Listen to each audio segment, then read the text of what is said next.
अस्सलाम वालेकुम नाज़रीन, हमारे सिराए 4 JDO न्यूज़ ऐं आऊं आहियां वज़ीर उनड़। ख़बर शामिल कयूं था सकरण मां ज़मीर हुसैन उनड़ जी। सकरण शहर में ड्रेनेज जो आज़ार वधी वियो, को बि तरक़ियाती कम थी न सघियो। ज़ोन कॉलोनी जो काउंसलर बाबू सूमरो केतिरनि सालनि खां गुम गंदो पाणी रोडनि ते अची वियो। स्ट्रीट लाइटूं नाकारा बणिजी वियूं, का बि गली पकी थी न सघी। वोट वठण खां पोइ अक्सर इलाइक़नि जा काउंसलर स्क्रीन तां गुम थी विया, जंहिं सबबु गंदगी जा ढेर लॻी विया।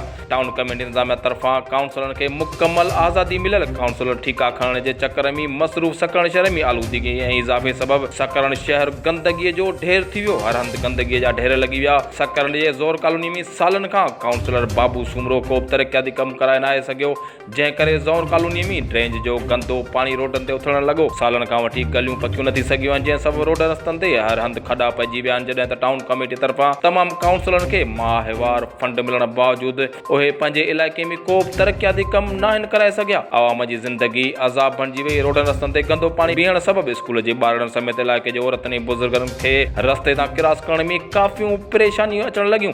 जॾहिं त चेयरमैन टाउन कमेटी कॾहिं पंहिंजे काउंसलर ख़िलाफ़ सख़्तीअ सां नोटिस न वरितो आहे। ज़ोन कॉलोनी वासियुनि चिताव ॾिनो आहे, असांजे ड्रेनेज जो मसइलो हल न कयो वियो ऐं असां जूं गलियूं पकियूं न कयूं त असां पंहिंजो एहतजाज जो दाइरो वसी कंदासीं ऐं सहाफ़ी चौक ते तारीख़ी धरणियूं हणंदासीं। 4 JDO न्यूज़ में फ़िलहालु एतिरो ई। वधीक ख़बरुनि अपडेट्स लाइ ॾिसंदा रहो 4 JDO न्यूज़।